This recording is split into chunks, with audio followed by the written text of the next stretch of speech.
সকাল বন্ধুরা, নতুন একটি সকাল, নতুন একটি দিন। আর আমি পিঙ্কু আরও একটি নতুন ব্লগে তোমাদের স্বাগত জানাই। আজ মঙ্গলবার, ঘড়িতে এখন 4:45 বাজে। কেমন আছো তোমরা? আশা করি তোমরা ভালো আছো। আমরাও বেশ ভালো আছি। খুব ভালো আছি বলতে পারছি না, কেন এই প্রচণ্ড গরমে খুব ভালো থাকা যাচ্ছে না গো। প্রচণ্ড গরম, হ্যাঁ, ওই জন্য মোটামুটি আছি। ওই জন্য খুব ভালো তো বলতে পারছি না। কেউ ফোন করে জিজ্ঞাসা করলেও বলছি যে, যদি জিজ্ঞাসা করছি যে গরম কেমন, আমি তো বলছি যে এখানে নাকি বরফ পড়ছে। এরকম অবস্থা, প্রচণ্ড গরম। সকালের দিকটা মৃদু মৃদু হাওয়া বইছে, আর বেলার দিকটা প্রচণ্ড রোদ, প্রখর রোদ, মানে বাইরে বেরোনো মুশকিল। যা কাজ সকালের দিকেই সেরে নেওয়াটাই বেটার, কেন বাইরে বেলার দিকে বেরোলেই না মানে প্রচণ্ড কষ্ট হচ্ছে। অ্যালার্ম দিয়েছিলাম 4:30, উঠেছি 4:45। আমি না সঙ্গে সঙ্গে মানে ঘুম থেকে উঠেই না নিচয় নামতে পারি না, জানো তো। আমি খানিকক্ষণ মানে বিছানাতে বসে থাকি চোখ বুজে, তারপর নামি। শীতকালে কি আর মানে গরমকালে কি, আমি উঠেই সঙ্গে সঙ্গে মানে চোখ খুলেই সঙ্গে সঙ্গে নিচয় নামতে পারি না। ওই জন্য আমি একটুখানি আগে থাকতেই ঘড়িতে মানে 15 মিনিট আগে থাকতেই অ্যালার্মটা দিই। আর সকালের দিকটা তো একদম ঘুম ছাড়তেই চায় না, মানে যেন মনে হয় আর একটুখানি শুলে ভালো হতো, কিন্তু শুলে তো আর হবে না। সকাল সকালে উঠতে হবে। তোমার দাদাভাই যাবে, তোমার দাদাভাই বেলাতে যায়, অসুবিধা হয় না, কিন্তু ছেলের জন্য আরও তাড়াতাড়ি উঠে পড়ি, কেন ও স্কুল যাবে। ওকে খাইয়ে রেডি করে স্কুল পাঠাতে হবে, ওই জন্যই একটু সকাল সকালে উঠে পড়ি। সকাল সকাল উঠলে কি কাজটা পাওয়া যায়। আর বেলায় উঠলে এই গরমে রোদের তাপে না কোনো কাজ করতে পারা যায় না। এত ঘাম দেয়, এত ঘাম দেয়, মানে বলার মতো নয়। আমি তো এমনিতেই প্রচণ্ড ঘামি, মানে আমার গরম যতটা আবার শীতটাও ততটা। আমি যতটাই গরম মানে আমার লাগে, আবার শীতটাও ততটাই লাগে। আমি একটুতেই শীত কাতুরে হয়ে যাই। হ্যাঁ, উঠে তো আমি ঘরদোরগুলো ঝাঁট দিয়ে নিলাম, উঠোনটা ঝাঁট দিয়ে একেবারে মুছে নিচ্ছি, কেন যেহেতু আজকে ছেলে স্কুলে যাব। ওই জন্য সকালে উঠে এই কাজগুলো করে নিয়ে তারপর একবারে স্নান সেরে নেবো। স্নান সেরে তারপর রান্না চাপাবো, কেন বেলায় স্নান করতে গেলে ছেলে বেরিয়ে গেলেই তারপর আমি একটুখানি পরেই বেরোবো। কিন্তু জানো তো, সকালে স্নান করে কোনো লাভই হয়নি আমাকে, মানে বেলাতে আবার গা ধুতে হয়েছে। মানে ও স্কুলে যাওয়ার আগে আমি গা ধুয়ে ফ্রেশ হয়ে তারপরে গেছি। মানে এত গরম হচ্ছে, এত গরম হচ্ছে, মানে বলার মতো নয়। মানে স্নান সেরেছি যেন মনে হচ্ছে বেশি গরম হচ্ছে স্নান করার পরে। আর চুল তো ঘাড়ে রাখতেই পারছি না, চুল ভিজে চুল তো মাথার উপরেই তুলে রাখা হচ্ছে। ওই জন্য প্রচণ্ড চুল উঠছে গো, মানে চুল উঠে উঠে একদম সে ন্যাড়া হয়ে যাওয়ার মতো অবস্থা। কেন ভিজে চুলটা তো শুকোচ্ছে না, ভিজে চুল তো জড়ানোই থাকছে। আর দুপুরে যদি একটুখানি শুই তাহলে ছাড়া হয়, না হলে তো চুলটা তো ছাড়াই হচ্ছে না। আমি একেবারে স্নান সেরে চলে এসেছি, ঠাকুর তলাটা ধুয়ে নিচ্ছি, ধুয়ে নিয়ে তারপরে একেবারে রান্না চাপাবো। জানো তো, আজকে ঠাকুরের সেবা দেওয়ার আমার সময় হয়নি, যেহেতু অনেকটা লেট হয়ে গেছে। ওই জন্য একবারে ঠাকুর তলাটা ধুয়ে আমি রান্না চাপিয়ে দিয়েছিলাম। আজকে আর সেবাটা দেওয়া হয়নি, একটু বেলাতেই সেবা দেবো। ছেলে চলে গেলে তারপর এবার যা কাজ আছে সেগুলো করব। আর এখন কিছু করব না, এবার একেবারে আমি রান্না চাপাবো। কেন রান্না হবে, ছেলের টিফিন হবে, তারপর তোমার দাদাভাইয়ের টিফিন হবে। আলাদা আলাদা টিফিন করতে গেলে না অনেকটা লেট হয়ে যায়। তারপরে এর টিফিন গোছাবো, ওর টিফিন গোছাবো, করতে করতে অনেকটা লেট হয়ে যায়। এত সকাল সকাল স্নান করছি, তাতেও ড্রামের জল যেন মনে হচ্ছে গরম হয়ে আছে। মানে ড্রামের জল ঠান্ডাই হচ্ছে না, মানে এত গরমেতে জল গরমই হয়ে আছে, গায়ে যেন ঢালা যাচ্ছে না। আমি তো কল থেকে টেনে 2 রকম জল মিক্সড করে চান করলাম, এই হচ্ছে ব্যাপার। আর একেবারে চলে এসেছি রান্নাঘরে, সবজিগুলো কেটে নিচ্ছি, কেটে তারপরে একেবারে রান্না চাপিয়ে দেবো। ভাত ওদিকে চাপিয়ে দিয়েছি, ডালটাও সিদ্ধ চাপিয়ে দিয়েছি। আর হবে পটলের তরকারি। এই পটলের তরকারি খেতে না আমার একদম ভাল লাগে না, কিন্তু কি করব বলো। তোমার দাদাভাই নিয়ে এসছে, করতে তো হবেই। আমি আলুগুলো দিয়ে খাই, তোমার দাদাভাইকে পটল আর সবজিগুলো তুলে দিই। আর ছেলেও খেতে চায় না। আর এদিকে তো সিলে মশলাটা বেটে নিচ্ছি, সর্ষে বাটছি বলে ওই জন্য আর মিক্সি বার করিনি, একেবারে হাতেই অল্প বেটে নিচ্ছি। আর সর্ষে বেটে ফ্রিজে রাখলে না একটু সে কেমন কেমন গন্ধ হয়ে যায়, ওই জন্য সর্ষে বেটে আমি ফ্রিজেতে রাখি না।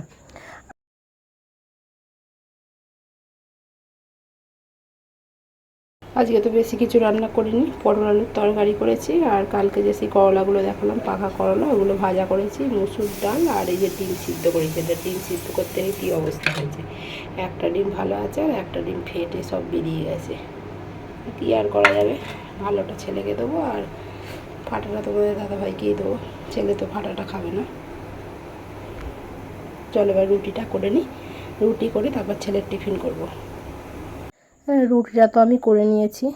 জানো তো একা হাতে এত কিছু করতে না ভোরবেলা থেকে খুব ছুটোছুটি করতে হয় গো।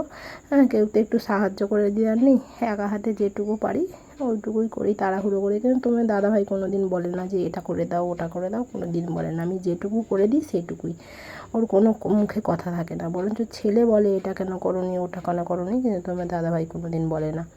আর ছেলের জন্য তো করছি এই যে ম্যাগি ঠিক না, এটা ম্যাগির কী আমি সেটা বলতেও পারবো না। এই যে ম্যাগিটাকে সিদ্ধ করে নিয়ে এতে মশলা দিয়ে আর এতে ডিম দিয়ে ভালো করে মেখে আর ওটাকে তেলেতে এদিক ওদিক করে একটু ভেজে নেব। এটা কোনো দিন করিনি অবশ্য, এটা ফার্স্ট টাইমই করছি ছেলেকে টিফিনে দেবো বলে। রোজ দিন টিফিনে কী দেবো যেন আমার সমস্যায় পড়ে যাচ্ছি। তখন তবু কেজিতে যখন পড়তো তখন তো ওদের 12:45 ছুটি হয়ে যেত, অত কিছু ভারী টিফিন দিতে হতো না, মানে কেক বিস্কুট এইসব দিলেই হয়ে যেত। কিন্তু এখন যেহেতু মানে উঠে গেছে, এখন তো 4:30 না 4:30 না 3:45 ছুটি হচ্ছে, বাড়ি আস্তে আস্তে তো 4:30 বেশি হয়ে যাচ্ছে। সেহেতু তোকে একটু পেট ভরা ভারী টিফিন তো দিতেই হবে। ওই জন্য রোজ দিন আমার সমস্যা হচ্ছে যে আজকে কী দেবো আজকে কী দেবো। ওই জন্য আজকে ভাবলাম এইটাই করে দিই, বরঞ্চ খেয়ে পেটটাও ভর্তি থাকবে, তাহলে খিদেটাও আর পাবে না। মানে ওটা মিক্সড করে এই যে তেল গরম করে দিয়েছি, করে এবার এটা দিয়ে একটু চাড়িয়ে দেবো, ভালো করে চাড়িয়ে দিয়ে খানিকক্ষণ চাপা দিয়ে দেবো। আর লো আঁচে একটু করব, বেশ ভালো হবে।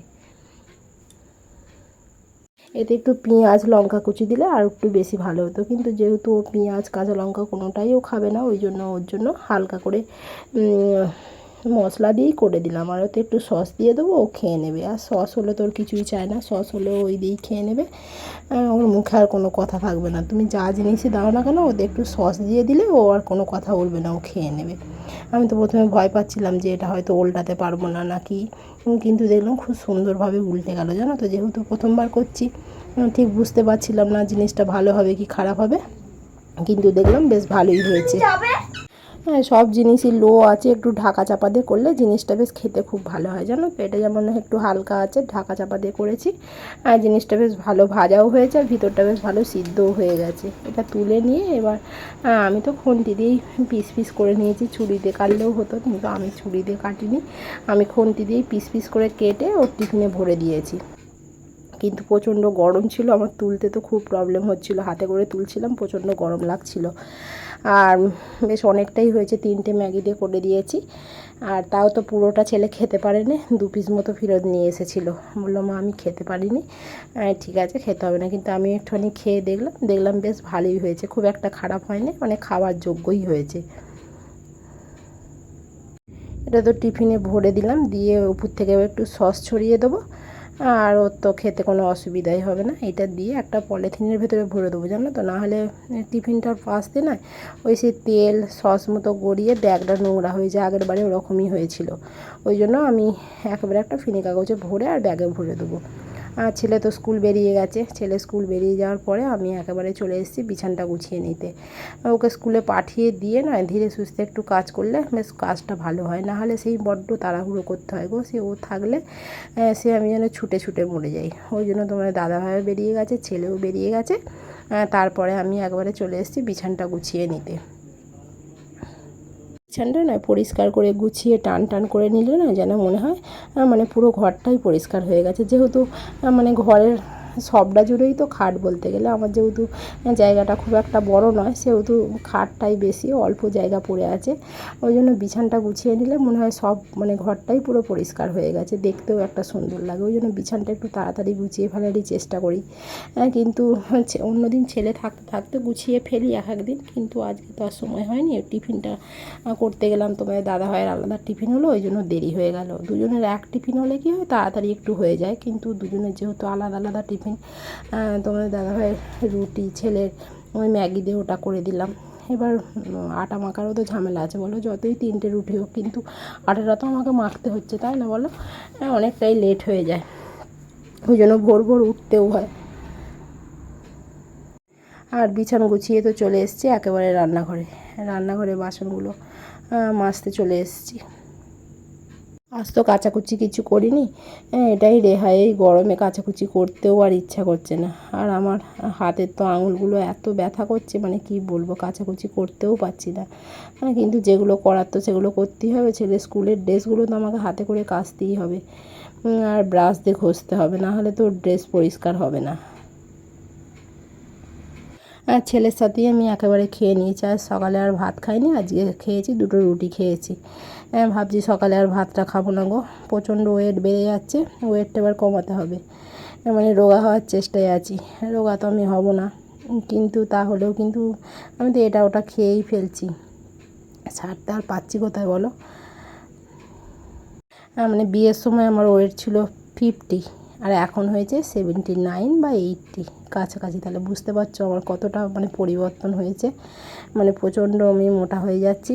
ওই জন্য ভাবছি একটু ভাতটাকে অ্যাভয়েড করেই চলবো। কিন্তু বাঙালি মানুষ জানো তো, মানে ভেতো বাঙালি যাকে বলে, ভাতটা কি ছাড়া যায় বলো? লোভ তো সামলাতে পারছি না, মনে হচ্ছে ভাত খেয়ে নিই। কিন্তু ভাত খেলে আমার হবে না, আমাকে এবার একটু মানে স্ট্রিক্টলি ডায়েট করতে হবে দেখছি। ডায়েট কেয়ার করতে পারবো যখন মন চায় মিষ্টিও খেয়ে ফেলছি, আর ভাতও বেশি খেয়ে ফেলছি, এই আর কি। ছেলে স্কুলে যাওয়া বলে আমি রেডি হচ্ছি, এই দেখো, মানে পুরো মুখ ফুক বেঁধে রেডি না হলে হবে না। এত রোদ ছেড়েছে, আমাকে এইভাবেই রেডি হতে হবে। ছেলে স্কুলে মাইনে দেবো, আর বাসের পয়সাটাও একেবারে দিয়ে দিতে হবে। বাসে যাচ্ছে এই সপ্তাহখানেক হলো, কিন্তু বাসের পয়সাটা তো আগে অ্যাডভান্স দিয়ে দিতে হবে। ওই জন্য একেবারে গিয়ে দিয়ে আসবো।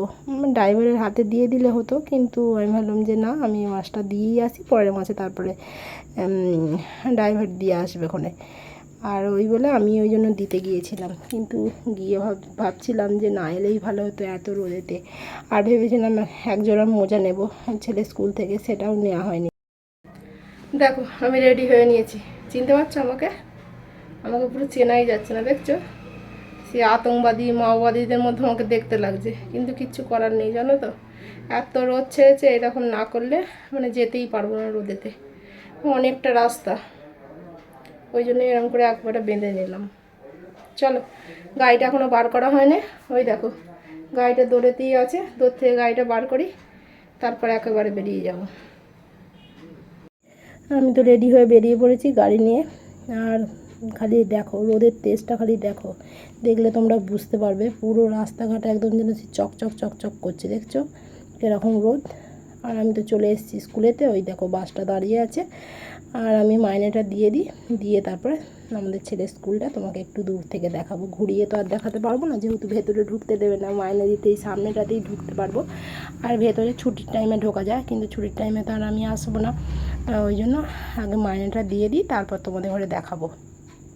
মাইনে দেওয়া হয়ে গেছে, এই যে বাসটা দাঁড়িয়ে আছে।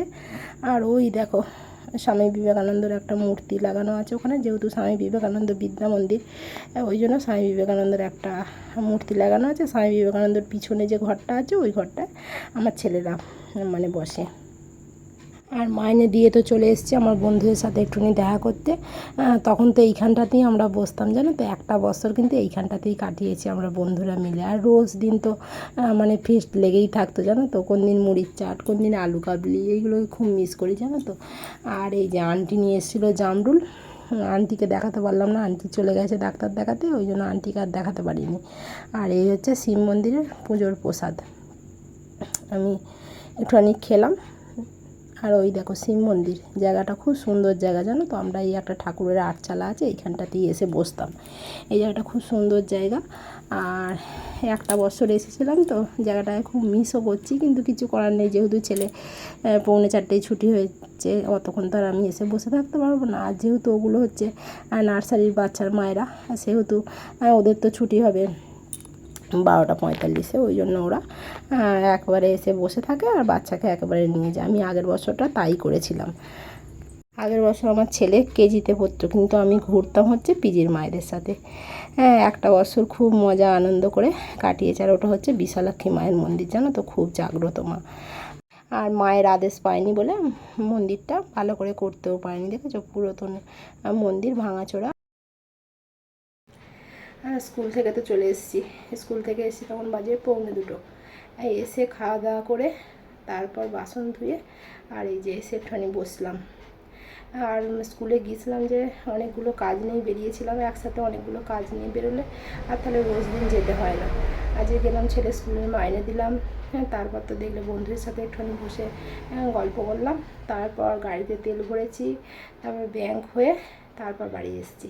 তারপর যাওয়ার সময়তেও গেট পড়েছে, আসার সময়তেও গেট পড়েছে, মানে গেটে গেটেই আমার অর্ধেক জীবনটা শেষ হয়ে যাচ্ছে। আর কি বলবো, ওই জন্যই আমি ছেলেকে গাড়ি দিয়ে দিলাম গো। আমাদের 2 জায়গায় গেট পড়ে, ছেলে স্কুল যেতে 2 জায়গায় গেট পড়ে। তো আজকে যেমন যাওয়ার সময় সামনের গেটটা পেলাম, পরের গেটটা পাইনি, আবার আসার সময় 2 জায়গাতেই গেট পেয়েছি, ওই জন্য অনেকটা লেট হয়ে গেল।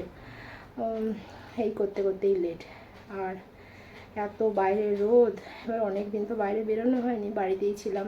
ছেলেকে যেহেতু গাড়ি দিয়ে দিয়েছি, তারপর তার আগে সামার ভ্যাকেশন ছিল, আর বাইরে বেরোনো হয়নি। আর আজকে বেরিয়েছি, বাপরে বাপ কী কষ্টই না হচ্ছে। এসে তো একটু রেস্ট নেওয়ারও টাইম পেলাম না, এখন এসে একটুখানি বসলাম। পাখাটাও যে চালাবো আবার ঘর ঘর করে আওয়াজ হবে, শোনা যাবে না, ওই জন্য আমি আবার পাখাটা বন্ধই করে দিলাম। গরমই তোমার সাথে কথা বলছি, কী করবো বলো। চলো এবার একটুখানি শুই, খাওয়া দাওয়া তো হয়ে গেছে, একটুখানি শোবো। আর আসার সময় এই যে ছেলের জন্য এনেছি লিচু। এই যে আমার ছেলে লিচু খেতে খুব পছন্দ করে, আনলাম লিচু। ওর মা বলছিল মা লিচু আনবে, লিচু আনবে, পাপাকে বলেছিল কালকে, কিন্তু পাপা আনতে মনে নেই, ভুলে গেছে। আমি আবার গেলাম বলে আবার নিয়ে এলাম লিচুটা। ওর লিচুটা খুব পছন্দ করে, লিচু আঙুর এইসবগুলোই পছন্দ করে। আর অন্যান্য লেবু ফেবু হলে ওকে জুস করে করে দিতে হবে, ও এমনি দাঁতে করে খাবে না, জুস করে দিতে হবে। বড়ো হয়ে গেছে তাও এখন জুস করে দিতে হবে, ওই জন্য এখন এটাই নিয়ে এলাম, লিচুটাই নিয়ে এলাম। আঙুর আর নিয়ে আজকে এইগুলো খাক, তারপর অন্য ফল নিয়ে আসবো। চলো আমি একটুখানি শুই, আর এখন ভালো লাগছে না, প্রচণ্ড গরম লাগছে। ওদের সাথে আবার পরে দেখা হবে। আর ঘুম থেকে উঠে তো দোরঘর ঝাড় দিলাম, জল তুললাম, জল তুলে তারপর আর জামা কাপড়গুলো ভাঁজ করে জায়গা মতো রেখে দিচ্ছি। আর জায়গা মতো না রেখে দেওয়া পর্যন্ত শান্তি নেই, যতক্ষণ কাজ করে থাকে না ততক্ষণ যেন মনে হয় শুয়ে বসেও একটুও শান্তি নেই। এই কাজগুলো না কমপ্লিট করতে পারলে একটু দাঁড়াতে বসতেও পারা যায় না, ওই জন্য আগে এই কাজগুলো একটু কমপ্লিট করে নিই। আর প্রচণ্ড গরম হচ্ছে, মানে ঘাম যেন মুখ থেকে ঝরে ঝরে পড়ে যাচ্ছে, মানে খাবার বাড়বো যে খাবারেই যেন মনে হচ্ছে ঘাম পড়ে যাচ্ছে, ওই জন্য মুখটা একবার মুছে নিলাম। আর আমার সব সময় কাঁধে একটা করে তোয়ালে বা গামছা সব সময় রেখে দিই, জানো তো। রান্না করতে করতে কতবার বাইরে বেরিয়ে বেরিয়ে মুছবো বলো, ওই জন্য কাঁধে থাকলে কি নিয়ে ঝপ করে একবার মুছে নিলাম। আর আমি তো প্রচণ্ড ঘামি, মানে ঘাম মানে অত্যাধিক, মানে সবাই ঘামে কিন্তু আমি একটু অত্যাধিকই ঘেমে যাই। ঘাম না মুছলে খাবারে পড়ে যাবে, এরকম অবস্থা। ওই জন্য বারবার ঘাম মুছে মুছে মানে মুখ একদম কি বলবো লাল হয়ে যাওয়ার অবস্থা। আর ছেলে তো স্কুল থেকে ফিরেই ড্রেসগুলো তো এখান ওখান ছড়িয়ে ছিটিয়ে ফেলে রেখে চলে গেল খেলতে। মানে এসে তো কিছু খেলেও না, একটুখানি জোর করে জল খাওয়ালাম, জল খেয়ে চলে গেল, ওর বন্ধুরা ডাকতে এসেছিলো, চলে গেছে। আর আমি তো ও খেলতে গেছে, আর আমি দেখো ওর বইপত্র নিয়ে বসে আছি। ও খেলতে চলে গেলে কী হবে, আমাকে তো বইপত্রগুলো গুছিয়ে দেখতে হবে। আবার যদি স্কুলে ফেলে রেখে আসে না, সে বই আর পাবো না। গার্জেনদের কাছে চলে গেলে যদি কোনো বাচ্চার ব্যাগে চলে যায়, সে গার্জেনরা আর ফেরত দেবে না, এরকম হচ্ছে ব্যাপার। ওই জন্য স্কুল থেকে এলেই আমি আগে ওর ব্যাগটা চেক করি, কোন বইটা ফেলে এসছে না কোন খাতাটা ফেলে এসছে। কিন্তু কোনো দিন আজ পর্যন্ত ফেলেও আসে না, আর কারো জিনিস নিয়েও আসে না। ওরটা ও ঠিক নিয়ে চলে আসে। ও খেলতে গেলে কি হবে, আমি ওর খাতার কাজগুলো মানে প্রশ্নগুলো দিয়ে রেখে দিই, যে এসে মুড়ি ফুড়ি খেয়ে তারপর করতে বসবে, এই হচ্ছে ব্যাপার। ও খেলতে গেছে, আমি এদিকে মানে বইপত্র নিয়ে বসে আছি। আর কাঁধে দেখছো একটা তোয়ালে নিয়ে বসে আছি, মানে তোয়ালে না রাখলে উপায় নেই, এতই গরম, মানে ঘেমে একদম স্নান করে যাওয়ার অবস্থা। দেখো না আমি বইয়ের পাতাগুলো খুলে খুলে সব দেখছি, যে কোথায় কি দিয়েছে না কোথায় না দিয়েছে। আর চলো আজকের ভিডিওটা তাহলে এখানেই শেষ করছি। যদি ভালো লেগে থাকে অবশ্যই একটি লাইক করো, আর চ্যানেলটি সাবস্ক্রাইব করে দিও। কালকে নিয়ে আসবো আবার নতুন একটি ভিডিও, ততক্ষণে তোমরা ভালো থেকো, সুস্থ থেকো এবং সাবধানে থেকো। বাই, অলওয়েজ হ্যাপি থেকো।